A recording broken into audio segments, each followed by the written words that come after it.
আসসালামু আলাইকুম। এটিএন বাংলা সংবাদে সবাইকে স্বাগত জানাচ্ছি মার্জিয়া মীরা। শুরুতেই বিআরবি কেবল সংবাদ শিরোনাম। 10 ট্রাক অস্ত্র মামলায় বাবরসহ 5 আসামি খালাস। সাজা কমল উলফা নেতা পরেশ বড়ুয়ার, কারামুক্তিতে বাধা নেই জানালেন আইনজীবী। এবছর জুলাই আগস্টের মধ্যেই জাতীয় সংসদ নির্বাচন চায় বিএনপি। প্রধান উপদেষ্টার ঘোষিত সময় অনুযায়ী ভোটের প্রস্তুতি নিচ্ছে কমিশন।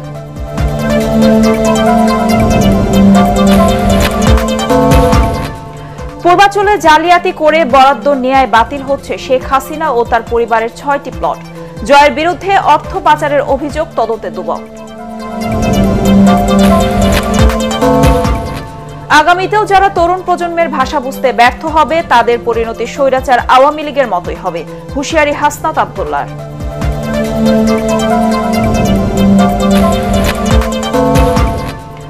এবং জামিনে কারামুক্ত শীর্ষ সন্ত্রাসী পিচ্চি হেলাল ও ইমনকে দ্রুত গ্রেফতারের আশ্বাস ডিবি প্রধানের।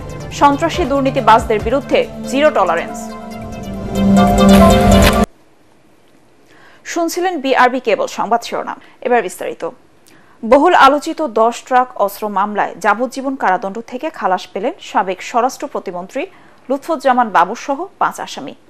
পাশাপাশি ভারতের বিচ্ছিন্নতাবাদী সংগঠন উলফার সামরিক কমান্ডার পরেশ বড়ুয়া সহ 5 জনের সাজা কমানো হয়েছে। এছাড়া মারা যাওয়ার কারণে 4 জনকে মামলা থেকে অব্যাহতি দেওয়া হয়েছে। বিচারিক আদালতের রায়ের বিরুদ্ধে আসামিদের করা আপিলের শুনানি শেষে বিচারপতি মুস্তফা জামান ইসলাম ও বিচারপতি নসরিন আক্তারের দ্বৈত বেঞ্চ এই রায় দেন। প্রায় 17 বছর পর এখন বাবরের কারামুক্তিতে আর কোনো বাধা নেই বলে জানিয়েছেন আইনজীবীরা। হুমায়ুন চিস্তির রিপোর্ট। চট্টগ্রামে কর্ণফুলী নদীর তীরে রাষ্ট্রায়ত্ত সার কারখানা Chittagong urea fertiliser limited CUFL এর ঘাট থেকে 2004 সালের 1 এপ্রিল আটক করা হয় 10 ট্রাক অস্ত্রের বিশাল চালান। এ নিয়ে কর্ণফুলী থানায় অস্ত্র আইন ও বিশেষ ক্ষমতা আইনে চোরাচালানের অভিযোগ এনে আলাদা দুটি মামলা হয়। বিশেষ ক্ষমতা আইনের অস্ত্র চোরাচালানের মামলায় গত 18 ডিসেম্বর মৃত্যুদণ্ড পাওয়া 14 আসামির মধ্যে সাবেক স্বরাষ্ট্র প্রতিমন্ত্রী লুৎফুজ্জামান বাবর সহ 6 জনকে খালাস দেয় হাইকোর্ট। অস্ত্র আইনে দায়ের করা অপর মামলার আপিলের শুনানি শেষে মঙ্গলবার যাবজ্জীবন কারাদণ্ডপ্রাপ্ত 14 জনের মধ্যে লুৎফুজ্জামান বাবর সহ 5 জনকে খালাস দিয়েছেন উচ্চ আদালত। 14 জনের সাজার মধ্যে 5 জনকে আজকে বেকসুর খালাস দিয়েছেন, 5 জনের সাজা কমিয়ে দিয়েছেন, আর 4 জন মৃত্যুজনিত কারণে তাদের আপিল অ্যাবেট হয়ে গেছে। রায়ের পরে জনাব লুৎফুজ্জামান বাবরের জেল থেকে মুক্তি পেতে আর কোনো বাধা থাকলো না। কোর্ট বলেছেন আজকেই একটা অ্যাডভান্স অর্ডার সই করে দিবেন। আমি আশা করি আজকেই এই অর্ডার কমিউনিকেটেড হবে এবং দ্রুততম সময়ের মধ্যে তিনি জেল থেকে মুক্তি পাবেন। বাবরের আইনজীবী জানান, রাজনৈতিক প্রতিহিংসার কারণে দ্বিতীয় তদন্তে আসামি করা হয় বাবরকে। তদন্তের ত্রুটি ও সুনির্দিষ্ট স্বাক্ষর প্রমাণ না থাকায় আসামিরা খালাস পেয়েছেন। ওনার বিরুদ্ধে 2টা অভিযোগ এনেছিলেন রাষ্ট্রপক্ষ। একটা অভিযোগে বলেছেন যে ওনার কথায় 5 জন ব্যক্তিকে অ্যারেস্ট করার পরে তাদেরকে ছেড়ে দেওয়া হয়, উনি ইনফ্লুয়েন্স করে ছেড়েছেন, একটা অভিযোগ। দ্বিতীয় অভিযোগ ওনার বিরুদ্ধে আনা হয়েছিল যে তিনি এই মামলার তদন্ত প্রক্রিয়াকে বাধাগ্রস্ত করেছিলেন।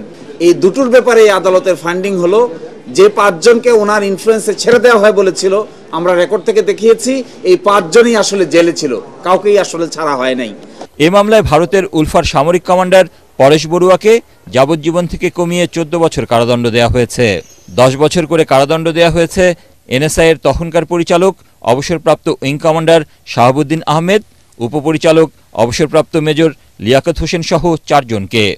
এছাড়া মারা যাওয়ায় জামাতের আমির মতিউর রহমান নিজামী ও NSI এর সাবেক মহাপরিচালক অবসরপ্রাপ্ত ব্রিগেডিয়ার জেনারেল আব্দুর রহিম সহ 4 জনকে মামলা থেকে অব্যাহতি দিয়েছে হাইকোর্ট।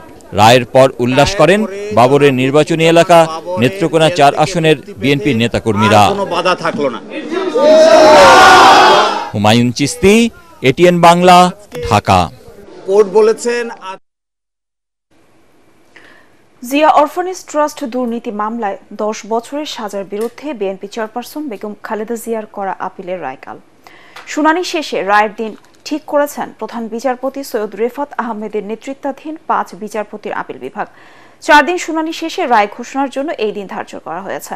ভুল প্রক্রিয়ায় করা এই মামলা চলতে পারে না শুনানিতে এমন দাবি করে তা বাতিলের আবেদন করেন খালেদা জিয়ার আইনজীবীরা। তারা বলেন, এতিমদের 2,10,00,000 টাকা আত্মসাতের অভিযোগে খালেদা জিয়াকে সাজা দেওয়া হয়েছিল। সেই টাকা আদৌ আত্মসাৎ হয়নি, বরং এফডিআর অ্যাকাউন্টে এখন সেই টাকার অঙ্ক দাঁড়িয়েছে প্রায় 9 কোটিতে। শুনানিতে দুদকের আইনজীবী জানান, দুর্নীতি, অনিয়ম ও বিশ্বাস ভঙ্গের কোনো প্রমাণ নেই মামলার নথিপত্রে। 2018 সালের 8 ফেব্রুয়ারি এই মামলায় খালেদা জিয়ার 5 বছর এবং তারেক রহমান সহ অন্য 5 জনের 10 বছর করে কারাদণ্ড হয়। পরে ওই বছরের অক্টোবরে হাইকোর্ট খালেদা জিয়ার সাজা বাড়িয়ে 10 বছর করেন। হাইকোর্টের এই রায়ের বিরুদ্ধে লিভ টু আপিল করেন বেগম জিয়া। দেশের সর্বোচ্চ আদালত থেকে আমরা ন্যায় বিচার পাবো এবং তিনি সহ অন্যান্যরা খালাস পাবেন, এটাই হচ্ছে আজকের এখানের আদেশ মোতাবেক। আগামীকালকে জাজমেন্টের দিন ধার্য আছে। এবছর জুলাই আগস্টের মধ্যেই জাতীয় সংসদ নির্বাচনের দাবি জানিয়েছে বিএনপি। দলের মহাসচিব মির্জা ফখরুল ইসলাম আলমগীর বলেছেন, জাতীয় নির্বাচনের আগে স্থানীয় সরকার নির্বাচনের সুযোগ নেই। গণহত্যাকারী শেখ হাসিনার বিচারে তড়িঘড়ি করা ঠিক হবে না জানিয়ে তিনি বলেন, বিএনপি ক্ষমতায় গেলে বিচার প্রক্রিয়া চালিয়ে যাবে। বিস্তারিত জানাচ্ছেন মইনুল হাসান।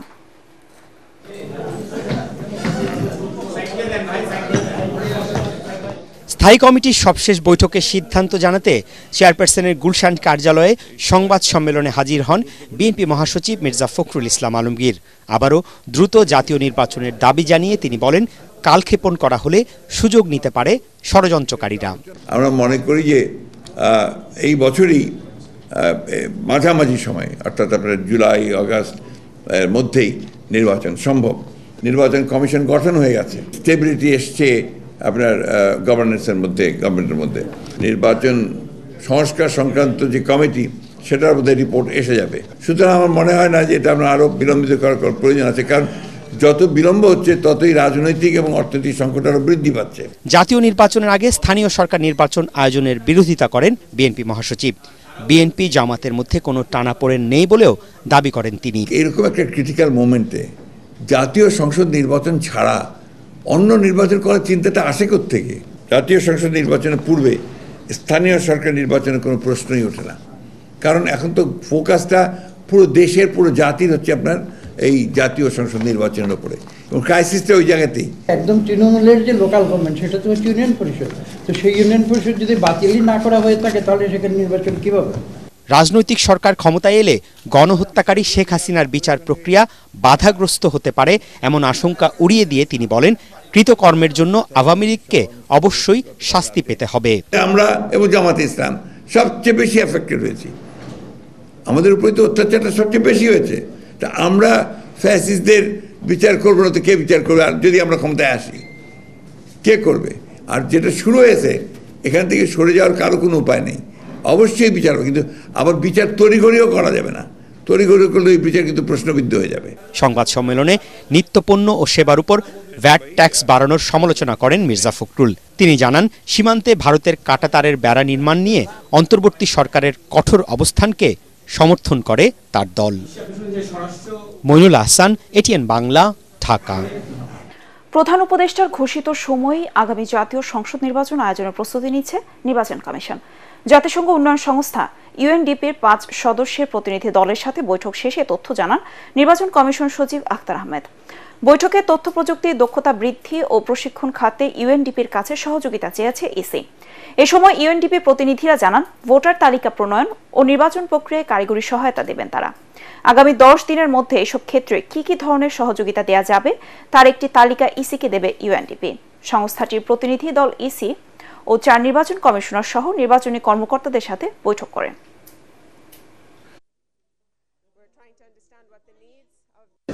সহযোগিতাটা হচ্ছে আপনার টেকনোলজিক্যাল এবং আমাদের হার্ডওয়্যার সফটওয়্যার যে অ্যাসপেক্টটা, এবং প্রশিক্ষণ যত আমরা যে এক্সচেঞ্জ অফ আইডিয়াস হতে পারে, আমাদের ক্যাপাসিটি বিল্ডিং এর হতে পারে, আমাদের কমিউনিকেশন ম্যাটেরিয়াল ডেভেলপমেন্টের হতে পারে। ওনাদের এসডিজির কিছু গোল আছে, সেটার আলোকে ওনারা আমাদেরকে কতটুকু দিতে পারবেন সেটা ওনারাই কিন্তু বলতে পারবেন। সাবেক প্রধানমন্ত্রী শেখ হাসিনা ও তার পরিবারের পূর্বাচলের 6টি প্লট বাতিল হচ্ছে। দুদক বলছে, জালিয়াতি করে এসব প্লট নিয়েছিলেন তারা। এই অভিযোগে শেখ হাসিনা ও তার ছেলে জয়ের বিরুদ্ধে আরও একটি মামলা করেছে কমিশন। দুদক মহাপরিচালক জানান, জয়ের বিরুদ্ধে অর্থ পাচার ও বিলাসবহুল গাড়ির বিষয়ে মার্কিন গোয়েন্দা সংস্থা FBI এর প্রতিবেদন খতিয়ে দেখা হবে। রিপোর্ট মাহবুব কবির চপলের। আওয়ামী লীগ সরকার পতনের পর বেরিয়ে আসছে শেখ হাসিনা ও তার পরিবারের বিভিন্ন অনিয়মের চিত্র। দুদক বলছে, তথ্য গোপন করে তারা পূর্বাচলের কূটনৈতিক জোনে 10 কাঠা করে 6টি প্লট নেন। যদিও রাজুকের শর্ত ছিল, ঢাকায় বাড়ি কিংবা প্লট থাকলে পূর্বাচলে কেউ বরাদ্দ পাবে না, কিন্তু তাদের বেলায় এসব মানা হয়নি। এই অভিযোগে শেখ হাসিনা ও তার ছেলে জয়সহ জড়িতদের বিরুদ্ধে আরও একটি মামলা করেছে দুদক। জনাব শেখ হাসিনা, সাবেক প্রধানমন্ত্রী সজীব আহমেদ ওয়াজেদ জয় রাজুকের এখতিয়ারাধীন এলাকায় বাড়ি বা ফ্ল্যাট বা আবাসনের সুবিধা থাকার পরও তা হলফনামায় গোপন করে পূর্বাচল নতুন শহর প্রকল্পের অতি গুরুত্বপূর্ণ কূটনৈতিক এলাকায় একটি 10 কাঠার প্লট বরাদ্দের ক্ষেত্রে এর বিধান লঙ্ঘন করা হয়েছে মর্মে প্রাথমিকভাবে প্রমাণিত হয়েছে। তদন্তকারী কর্মকর্তা যে কার্যক্রম গ্রহণ করা প্রয়োজন মনে করবেন তাদেরকে আইনি সেই ক্ষমতা দেওয়া আছে। প্লট জালিয়াতির অনুসন্ধান শুরুর 2 সপ্তাহের মধ্যে শেখ হাসিনা ও তার পরিবারের সদস্যদের বিরুদ্ধে মামলা হয়েছে। তাদের আত্মপক্ষ সমর্থনের সুযোগ দেওয়া হয়নি বলে অভিযোগ উঠেছে। তবে দুদক মহাপরিচালকের দাবি, আইন মেনেই সবকিছু করা হয়েছে। আমাদের যে অনুসন্ধান দল রয়েছে আপনারা জানেন, তারা অক্লান্ত পরিশ্রম করেছেন, যে সমস্ত দালিলিক প্রমাণাদি তারা সংগ্রহ করেছেন এবং সেই কার্যক্রমটা সম্পন্ন করে দ্রুততম সময়ের মধ্যে তারা চেষ্টা করেছেন যে অনুসন্ধান প্রতিবেদন দাখিল করার জন্য। তাদের বর্তমান এবং স্থায়ী ঠিকানায় আমাদের অনুসন্ধান দল গিয়েছেন এবং তাদের বক্তব্য সংগ্রহের জন্য, এবং তারা পলাতক থাকায় তাদের বক্তব্য নেয়ার সম্ভব হয়নি। শেখ হাসিনার ছেলে সজীব ওয়াজেদ জয়ের দুর্নীতি নিয়ে বিভিন্ন সংবাদ মাধ্যম খবর প্রকাশ করেছে, যেখানে বলা হয়েছে মার্কিন গোয়েন্দা সংস্থা FBI তদন্ত করে জয়ের 8টি বিলাসবহুল গাড়ি, 3.5 কোটি টাকা পাচার ও বিভিন্ন প্রতিষ্ঠানের সাথে সম্পৃক্ত থাকার তথ্য মিলেছে। এ সংক্রান্ত FBI এর নথি পেলে দুদক ব্যবস্থা নেবে বলে জানান সংস্থাটির মহাপরিচালক।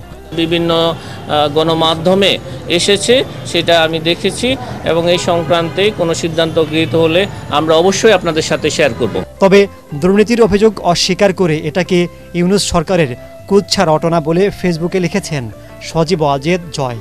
ওই প্রতিবেদনকে ভুয়া বলেও দাবি তার।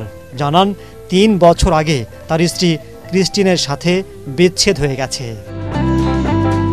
মাহবুব কবির চপল, ATN বাংলা, ঢাকা। বাংলাদেশ ব্যাংকের সাবেক ডেপুটি গভর্নর SK সুরকে গ্রেফতার করেছে দুর্নীতি দমন কমিশন দুদক। জানা আয়ের বাইরে সম্পদ অর্জন ও সম্পদের তথ্য গোপনের অভিযোগে বিকেলে দুদকের মামলায় তাকে গ্রেফতার করা হয়। এই মামলায় অন্য আসামিরা হলেন SK সুরের স্ত্রী সুপর্ণা সুর চৌধুরী ও মেয়ে নন্দিতা সুর চৌধুরী। অভিযোগ রয়েছে, SK সুর বাংলাদেশ ব্যাংকের ডেপুটি গভর্নর থাকাকালে আলোচিত NRB গ্লোবাল ব্যাংকের সাবেক ব্যবস্থাপনা পরিচালক PK হালদারের ঋণ কেলেঙ্কারির ঘটনায় সহযোগিতা করেছেন ও সুবিধা নিয়েছেন।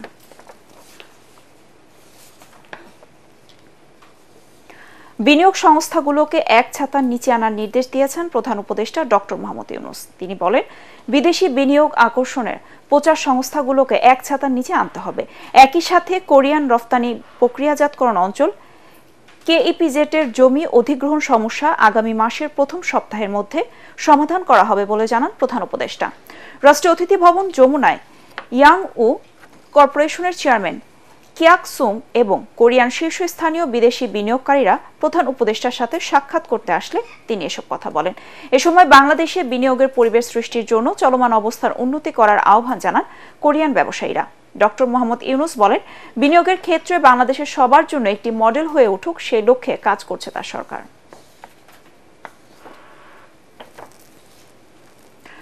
আগামীতে যারা ক্ষমতায় আসবে তারা তরুণ প্রজন্মের ভাষা বুঝতে ব্যর্থ হলে আওয়ামী লীগের মতোই তাদের পরিণতি হবে বলে মন্তব্য করেছেন বৈষম্য বিরোধী ছাত্র আন্দোলনের আহ্বায়ক হাসনাত আব্দুল্লাহ। নারায়ণগঞ্জের চাষারায় জুলাই বিপ্লবের ঘোষণাপত্রের দাবিতে গণসংযোগ কর্মসূচিতে পথসভায় তিনি কথা বলেন। আওয়ামী লীগ ছাড়া আগামী নির্বাচন অংশগ্রহণমূলক হবে না, যারা এমনটা বলছেন তারা ফ্যাসিবাদের ইন্ধনদাতা বলে মন্তব্য করেন ছাত্র আন্দোলনের এই নেতা। নারায়ণগঞ্জ প্রতিনিধি আব্দুস সালামকে সাথে নিয়ে রিপোর্ট করছেন ঐশী গোস্বামী প্রমা। জুলাই বিপ্লবের ঘোষণাপত্রের দাবিতে গণসংযোগ কর্মসূচির অংশ হিসেবে নারায়ণগঞ্জের চাষাঢ়ার কেন্দ্রীয় শহীদ মিনারে লিফলেট বিতরণ, গণসংযোগ ও পথসভা করে বৈষম্য বিরোধী ছাত্র আন্দোলন ও জাতীয় নাগরিক কমিটি। আওয়ামী লীগের রাজনীতি প্রসঙ্গে হাসনাত আব্দুল্লাহ বলেন, আওয়ামী লীগ পুনর্বাসিত হবে কিনা তা এখন প্রাসঙ্গিক বিষয় নয়, বরং আওয়ামী লীগের ওয়ার্ড থেকে শুরু করে কেন্দ্র পর্যন্ত প্রত্যেক নেতাকর্মীকে বিচারের আওতায় আনতে হবে। তারা আবার নতুন করে আওয়ামী রাজনীতির পুনর্লিখন করতে যাচ্ছেন। আপনাদেরকে বলতে চাই, তাদের বিচার নিশ্চিত না হওয়া পর্যন্ত আবার যারা তাদেরকে পুনর্বাসনের কথা বলবে, তাদের উপস্থিতি ছাড়া যারা বলতে চাইবে যে নির্বাচন পার্টিসিপেটরি হবে না, আমরা ধরে নিব গত 16 বছর ধরে আওয়ামী লীগ যে জাহিলিয়াতের রাজনীতি বাংলাদেশে কায়েম করেছিল, সেখানে তাদেরও ইন্ধন ছিল। এ সময় রাজনৈতিক ঐক্যমতের ভিত্তিতে জুলাই ঘোষণাপত্র তৈরি করবে বললেও এখন পর্যন্ত সরকার দৃশ্যমান কোনো পদক্ষেপ নেয়নি বলে অভিযোগ করেন এই সমন্বয়ক। অত্যন্ত পরিতাপের বিষয়, আজকে বিপ্লবীরা এই বিপ্লবের লিখিত দালিলিক স্বীকৃতির জন্য যে এখানে অপেক্ষা করছে, অন্যদিকে আজকে রাষ্ট্রযন্ত্র এই আওয়ামী পুনর্বাসনের জন্য বিভিন্নভাবে তারা প্রস্তুতি নিচ্ছে। এ সময় বৈষম্য বিরোধী ছাত্র আন্দোলনের কেন্দ্রীয় কয়েকজন সংগঠক সহ জাতীয় নাগরিক কমিটির মুখপাত্র সামান্থা শারমিন উপস্থিত ছিলেন।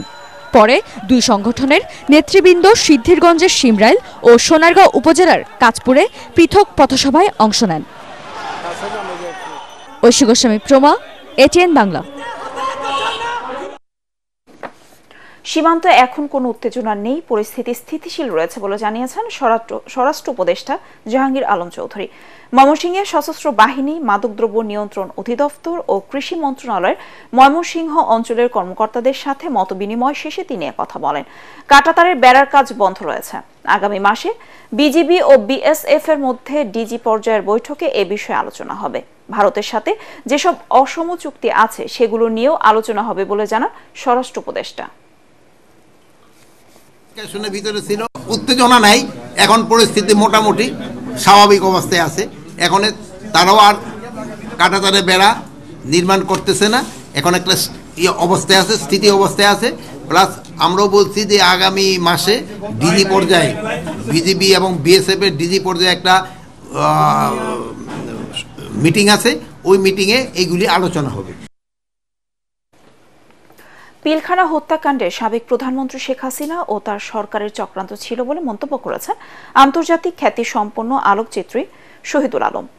কারা নির্যাতিত বিটিআর পরিবারের পক্ষে প্রেস ক্লাবে আয়োজিত সংবাদ সম্মেলনে তিনি জেলবন্দী বিটিআর সদস্যদের মুক্তির দাবি জানিয়ে বলেন, বিগত সরকার প্রহসনমূলক বিচারের মাধ্যমে তাদের শাস্তি দেয়। সংবাদ সম্মেলনে বৈষম্য বিরোধী ছাত্র আন্দোলনের সমন্বয়ক মাহির সরকার রায় বাতিল করে কারাবন্দী সকল বিডিআর জওয়ানকে মুক্তি দিয়ে প্রকৃত খুনিদের শাস্তির দাবি জানান।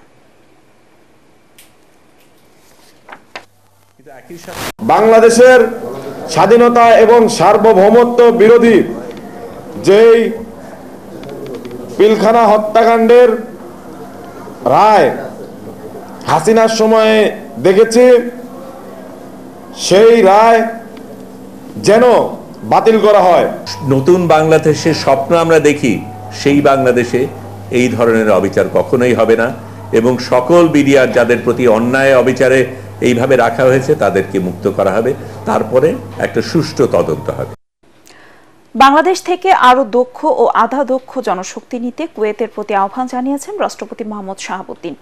দেশটির নবনিযুক্ত রাষ্ট্রদূত আলী থুনায়েম আব্দুল ওহাব হামাদাহ বঙ্গভবনে রাষ্ট্রপতির কাছে পরিচয়পত্র পেশ করলে এই আহ্বান জানান তিনি। বর্তমানে কুয়েতে প্রায় 3.5 লাখ বাংলাদেশি শ্রমিক কর্মরত রয়েছেন।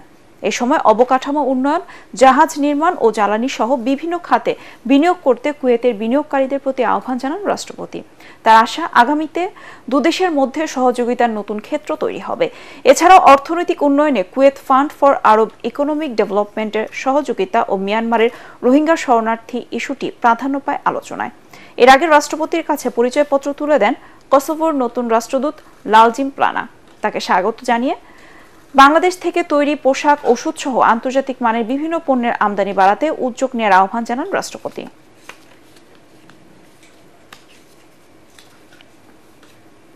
সুনামগঞ্জের আওয়ামী লীগের সাবেক এমপি মোয়াজ্জেম হোসেন রতনের অবৈধ সম্পদের খোঁজে মাঠে নেমেছে দুর্নীতি দমন কমিশন দুদক। এরই মধ্যে তার হাওর বিলাস ও পায়েল ভিউ নামের দুটি বাড়ি ও তাহিরপুর উপজেলায় বরছড়া, চারাগাঁও সহ নানা এলাকায় চাঁদাবাজির বিষয়ে খোঁজখবর নিচ্ছেন কর্মকর্তারা। স্থানীয়রা বলছেন, এমপি হওয়ার পর রতন লুটপাট, চাঁদাবাজি করা হয়েছে, কোটি কোটি টাকার মালিক। সুনামগঞ্জ থেকে পঙ্কজদের রিপোর্ট, জানাচ্ছেন জাহিদুল আলম।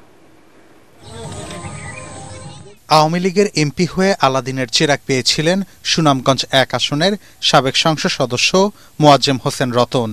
সরকারি ভূমি ও নিরীহ মানুষের জমি দখল, চাঁদাবাজি করে গড়েছেন সম্পদের পাহাড়।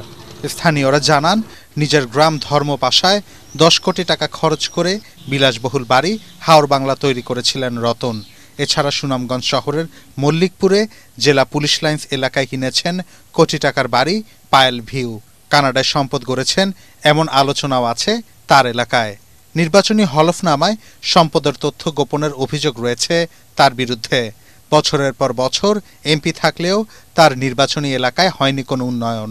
পরিবর্তিত রাজনৈতিক পরিস্থিতিতে এখন সাবেক এই এমপির নানা অনিয়মের কথা ঘুরছে তার নির্বাচনী এলাকার মানুষের মুখে মুখে। পার্শ্ববর্তী জায়গায় তখনকার সাবেক এমপি মোয়াজ্জেম হোসেন রতন একটা স্কুল শুরু করে আমাদের এই জায়গাটা দখলে নেওয়ার জন্য উনি চাপ প্রয়োগ করে। আমাদের ঘর বাড়িগুলো ভাঙবো, আমাদের গাছগাছালিগুলা কাটছে, আমাদের জায়গাতে মাটি ভরাট করছে। রুট গার্ড ভাঙা, রোডের কোনো কাজই করে না, সে কোটিপতি লক্ষ লক্ষ টাকা মারছে। জুয়া, ক্যাসিনো ব্যবসা, ক্ষমতার অপব্যবহার ও অবৈধ সম্পদ অর্জনের অভিযোগে ২০২০ সালে রতনকে জিজ্ঞাসাবাদ করে দুদক।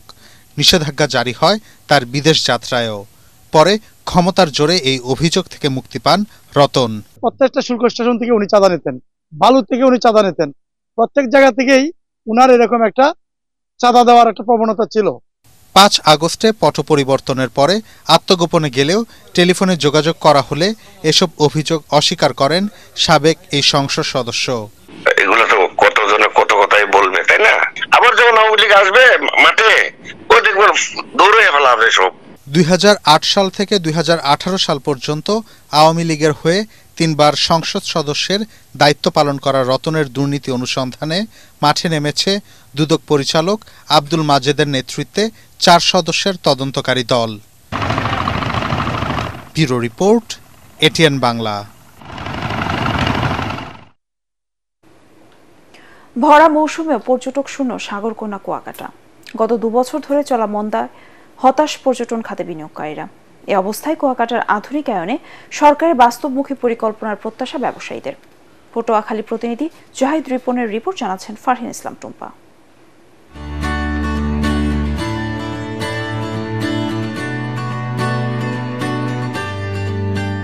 সাগরের ঢেউয়ের সাথে সূর্যোদয় আর সূর্যাস্ত দেখতে ভ্রমণ পিপাসুদের কাঙ্ক্ষিত গন্তব্য কুয়াকাটা সমুদ্র সৈকত। অন্য সময়ের তুলনায় শীতের মৌসুমে কয়েকগুণ বেশি পর্যটকের সমাগম হয় এখানে। পদ্মা সেতু এ পর্যটন নগরীর সম্ভাবনার দ্বার খুলে দিয়েছে, বেড়েছে দেশি বিদেশি বিনিয়োগ। যদিও সংশ্লিষ্টদের দাবি, গত কয়েক বছর পর্যটকদের উপস্থিতি কমেছে আশঙ্কাজনক হারে। মোটামুটি কোন রকম দিন চলছে আর কি। এমনিতে বন্ধ থাকাকালীন অবস্থায় লোকজন আসে, তখন বেচা কিনে ভালো হয়, কিন্তু এখন লোকজন কম, বেচা বিক্রি কম। এখন বর্তমানে আমাদের সিজন চলে, কিন্তু সিজন অনুযায়ী আমাদের কুয়াকাটার লোকজন একদম জনশূন্য। 2023 এবং 24 সালে একদম ধসই। এর থেকে উত্তরণ করতে হলে আমাদের বিভিন্নভাবে পরিকল্পিতভাবে সাজানো উচিত, যেটা আসলে সরকারিভাবে উদ্যোগ নিলে অনেক ভালো হয় এবং বেসরকারিভাবে উদ্যোগ নিলে অনেকটা ভালো হয়। এ অবস্থায় সরকারের পরিকল্পনার অভাবকে দুষছেন পর্যটন ব্যবসায়ীরা। অন্যান্য অকেশন ডেগুলিতে প্রতি বছর ঈদুল আজহা, ঈদুল ফিতরে উপচে পড়া ভিড় হয়, কিন্তু হোটেল করলেই তো হবে না, পর্যটক আসতে হবে, তাদের সেবা নিশ্চিত করতে হবে। 2025 সালে আমরা আশাবাদী যে আমাদের গেস্ট বাড়বে। আধুনিক ও পর্যটক বান্ধব নগরী গড়ে তুলতে সরকারের নানা উদ্যোগের কথা জানান উপজেলা নির্বাহী কর্মকর্তা। সি বিচ ঘেঁষে 1.5 কিলোমিটার একটি মেরিন ড্রাইভ এটি কুয়াকাটা পৌরসভা শুরু করেছে। সেই রাস্তাটির কাজ দ্রুত গতিতে এগিয়ে চলছে। আধুনিকায়নে পর্যটকদের পদচারণায় আবার মুখরিত হবে কুয়াকাটা, এমনটাই প্রত্যাশা সংশ্লিষ্টদের।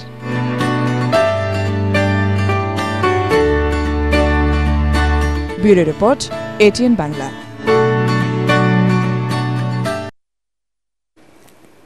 এবার আল আরাফ ইসলামী ব্যাংক অর্থ সংবাদ।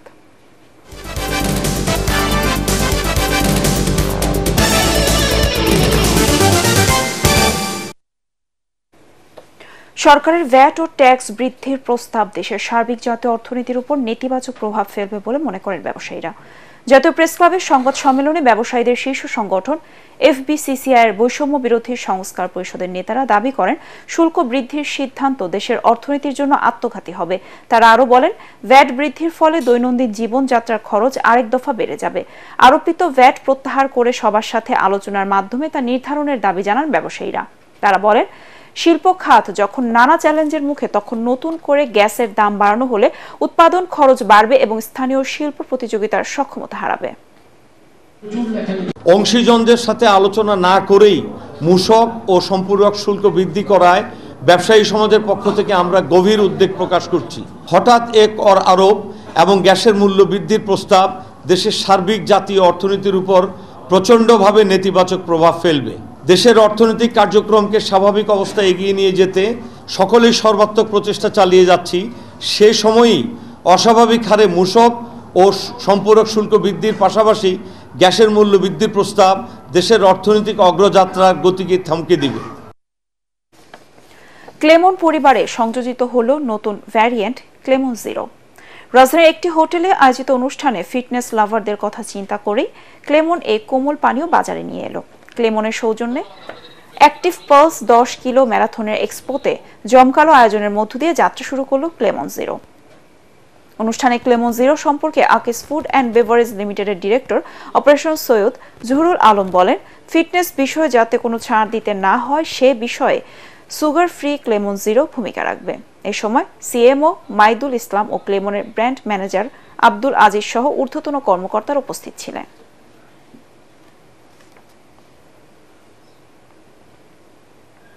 বিক্রয় প্রবৃদ্ধি ও গ্রাহক সেবায় শীর্ষে থাকার লক্ষ্যে অনুষ্ঠিত হল ওয়ালটন প্লাজার চ্যালেঞ্জার সামিট 2025। আমরা সেরা ছিলাম, আমরা সেরা আছি, আমরা সেরা থাকবো, এই স্লোগানে গাজীপুরের চন্দ্রায় ওয়ালটন হাইটেক পার্কের সামিটে ওয়ালটন সদস্যরা সামাজিক ও মানবিক কর্মকাণ্ড পরিচালনা ও সর্বোচ্চ গ্রাহক সেবা দেবার অঙ্গীকার করেন। সকালে বেলুন উড়িয়ে দিনব্যাপী অনুষ্ঠান উদ্বোধন করেন ওয়ালটন হাইটেক ইন্ডাস্ট্রিজ পিএলসির চেয়ারম্যান শামসুল আলম, ব্যবস্থাপনা পরিচালক মাহবুবুল আলম, ওয়ালটন মাইক্রো টেক কর্পোরেশনের chief executive officer Nishat Tasnim Suchi, Walton প্লাজার ব্যবস্থাপনা পরিচালক মোহাম্মদ রায়হান সহ ঊর্ধ্বতন কর্মকর্তারা।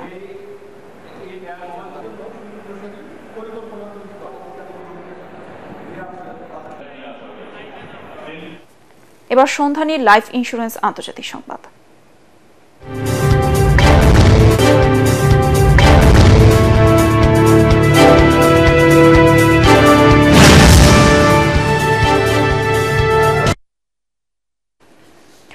টানা 8 দিন ধরে দাবানলে পুড়ছে যুক্তরাষ্ট্রের লস অ্যাঞ্জেলস।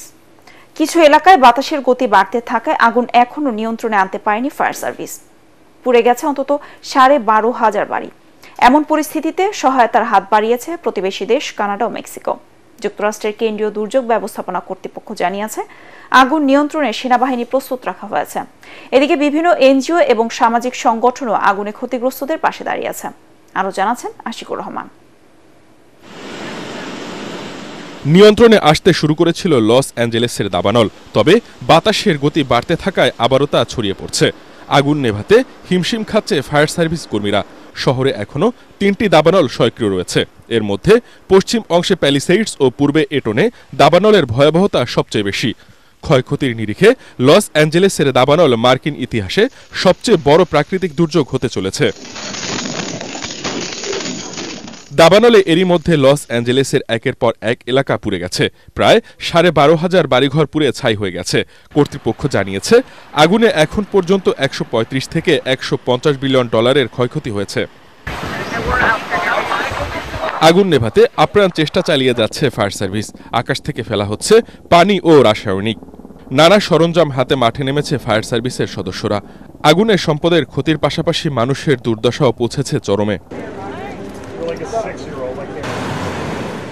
আগুন নেভানোর কাজে এরই মধ্যে ক্যালিফোর্নিয়ার আশপাশের 7 অঙ্গরাজ্য থেকে ছুটে এসেছেন ফায়ার সার্ভিসের সদস্যরা। প্রতিবেশী দেশ কানাডা ও মেক্সিকো সহায়তার হাত বাড়িয়ে দিয়েছে। আর যুক্তরাষ্ট্রের কেন্দ্রীয় দুর্যোগ ব্যবস্থাপনা এজেন্সির প্রশাসক ড্যানি ক্রিসওয়েল জানিয়েছেন, আগুন নেভানোর কাজে সহায়তার জন্য সেনা সদস্যদের প্রস্তুত রাখা হয়েছে। এদিকে বিভিন্ন এনজিও এবং সামাজিক সংগঠন আগুনে ক্ষতিগ্রস্তদের সহায়তায় এগিয়ে এসেছে।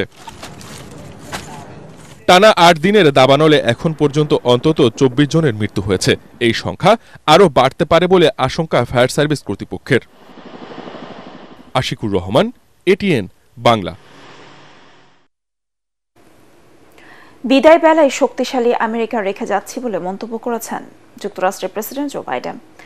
স্থানীয় সময় সোমবার মার্কিন পররাষ্ট্র মন্ত্রণালয়ে এক ভাষণে তিনি বলেন, একটি নতুন যুগের সূচনা হয়েছে। আগামীতে আরও নতুন নতুন চ্যালেঞ্জ আসবে, তবে বর্তমান প্রশাসন ভবিষ্যতের জন্য শক্তিশালী অর্থনীতি রেখে যাচ্ছে। বাইডেন বলেন, তিনি যখন হোয়াইট হাউসে বসেছিলেন সেই সময়ের তুলনায় যুক্তরাষ্ট্র এখন বেশ শক্তিশালী এবং শত্রুরা দুর্বল। তার দাবি, এমন আমেরিকা রেখে যাওয়া হচ্ছে যেখানে বেশি বন্ধু ও শক্তিশালী জোট রয়েছে। মার্কিন পররাষ্ট্রনীতি নিয়ে এটিই ছিল বাইডেনের শেষ ভাষণ। আগামী 20 জানুয়ারি নতুন প্রেসিডেন্ট হিসেবে শপথ নেবেন ডোনাল্ড ট্রাম্প। এবার পার্টিস খেলার খবর।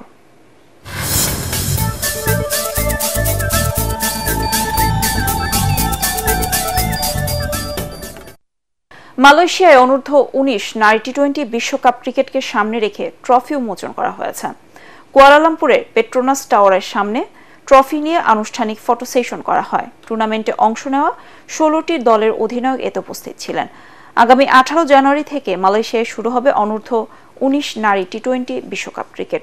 ডি গ্রুপে বাংলাদেশের প্রতিপক্ষ অস্ট্রেলিয়া, নেপাল ও স্কটল্যান্ড। উদ্বোধনীর দিনে নিজেদের প্রথম ম্যাচে বাংলাদেশ দল খেলবে নেপালের বিপক্ষে। এর আগে কাল দ্বিতীয় ও শেষ প্রস্তুতি ম্যাচে বাংলাদেশের কিশোরীদের প্রতিপক্ষ ইংল্যান্ড। কুয়ালালামপুরে বুধবার বাংলাদেশ সময় সকাল 8:30টায় শুরু হবে খেলাটি।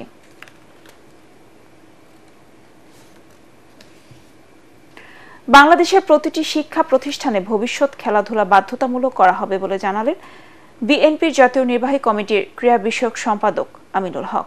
সকালে মিরপুর সিটি ক্লাব মাঠে জিয়া ক্রিকেট টুর্নামেন্টের চূড়ান্ত পর্বের প্রস্তুতি প্রসঙ্গে তিনি বলেন, প্রতিটি জেলা, উপজেলা এবং ইউনিয়নে খেলাধুলা ছড়িয়ে দিতে চান তারা। রিপোর্ট এসএম আশরাফের। যেটা হবে শহর থেকে তৃণমূলে খেলাধুলা পৌঁছে দিতেই জিয়া ক্রিকেট টুর্নামেন্টের আয়োজন। গত 10 নভেম্বর দেশের 10টি সাংগঠনিক বিভাগে প্রাথমিক পর্বের খেলা শেষে এবার শুরু হচ্ছে চূড়ান্ত পর্ব। 15 জানুয়ারি থেকে ঢাকার 2 ভেন্যু সিটি ক্লাব এবং পুবের গাঁও ক্রীড়া শিক্ষা প্রতিষ্ঠানে হবে ম্যাচগুলো। ভবিষ্যতে নারীদের নিয়েও টুর্নামেন্ট আয়োজনের প্রস্তুতি রয়েছে তাদের। আমাদের জিয়া ক্রিকেট টুর্নামেন্ট, আমাদের মরুফ আরামাত রহমান কোকো স্মৃতি ফুটবল টুর্নামেন্ট শেষ হওয়ার পরে আমাদের বাংলাদেশের সবচেয়ে জনপ্রিয় নেত্রী দেশনেত্রী বেগম খালেদা জিয়ার নামে আমরা মেয়েদের ক্রিকেট কিংবা মেয়েদের ফুটবল যে কোনো একটিকে বাছাই করে, কারণ মেয়েদের ক্রিকেট এবং ফুটবল বাংলাদেশে অত্যন্ত জনপ্রিয়। এ সময় ঢাকা উত্তরের আহ্বায়ক বলেন, জনগণ তাদের নির্বাচিত করলে ভবিষ্যতে প্রতিটি শিক্ষা প্রতিষ্ঠানে বিশেষজ্ঞ শিক্ষক নিয়োগ দেবার পরিকল্পনা রয়েছে তাদের। দেখা যায় যে স্কুলের একজন স্পোর্টস টিচার থাকে, সে কিন্তু কোনো খেলোয়াড় না, তাকে নর্মালি রেখে দেওয়া, সে সব স্পোর্টসই করে। বাট আমরা এই স্পোর্টসের যে স্কুলের যেই টিচাররা থাকবেন তারা বিভিন্ন ধরনের, যদি কেউ ক্রিকেট হয় তাহলে সে ক্রিকেটার থেকে আসবেন, কেউ যদি ফুটবলার হয় সে ফুটবলার থেকে আসবেন। তাহলে হবে কি স্কুল কলেজগুলোতেও কিন্তু নতুন করে কর্মসংস্থান তৈরি হবে খেলোয়াড়দের জন্য। 19 জানুয়ারি মিরপুর ক্রিকেট স্টেডিয়ামে দিবারাত্রির ফাইনালে মুখোমুখি হবে দুদল। আয়োজকরা বলেন, সেরা ক্রিকেটারদের তৈরি করা হবে জাতীয় দলের জন্য। SM Ashraf, ATN Bangla, Dhaka. Academic কার্যক্রমের পাশাপাশি খেলাধুলার মাধ্যমে শিক্ষার্থীদের মনোবল সুদৃঢ় করার লক্ষ্যে এবারও আদমজী ক্যান্টনমেন্ট কলেজের বার্ষিক ক্রীড়া প্রতিযোগিতা অনুষ্ঠিত হয়েছে। সপ্তাহব্যাপী এই প্রতিযোগিতায় 26টি ইভেন্টে 2500-এরও বেশি শিক্ষার্থী অংশ নেয়। বার্ষিক ক্রীড়া প্রতিযোগিতার সমাপনী দিনে প্রধান অতিথি হিসেবে উপস্থিত ছিলেন বাংলাদেশ সেনাবাহিনীর chief of general staff lieutenant general Mizanur Rahman Shamim. বিশেষ অতিথি হিসেবে বিজয়ীদের পুরস্কৃত করেন রেহানা শামীম। কলেজের অধ্যক্ষ ব্রিগেডিয়ার জেনারেল এবিএম নওরোজ হাসানের সভাপতি অনুষ্ঠানে অন্যান্যের মধ্যে উপস্থিত ছিলেন মেজর জেনারেল মোস্তাগাউসুর রহমান খান সহ অভিভাবক ও শিক্ষার্থীরা।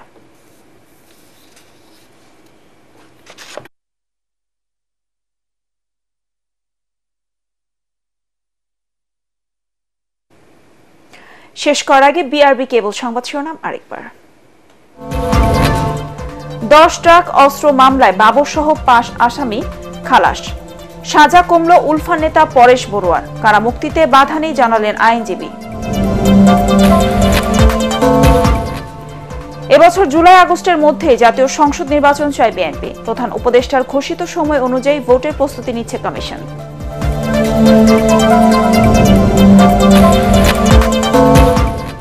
পূর্বাঞ্চলে জালিয়াতি করে বরাদ্দ নিয়ে বাতিল হচ্ছে শেখ হাসিনা ও তার পরিবারের 6টি প্লট। জয়ের বিরুদ্ধে অর্থ পাচারের অভিযোগ, তদন্তে দুদক।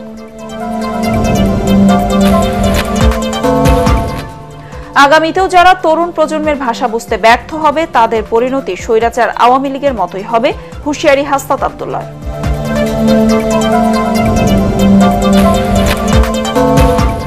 এবং জামিনে কারামুক্ত শীর্ষ সন্ত্রাসী পিচ্চি হেলাল ও ইমনকে দ্রুত গ্রেফতারের আশ্বাস ডিবি প্রধানের।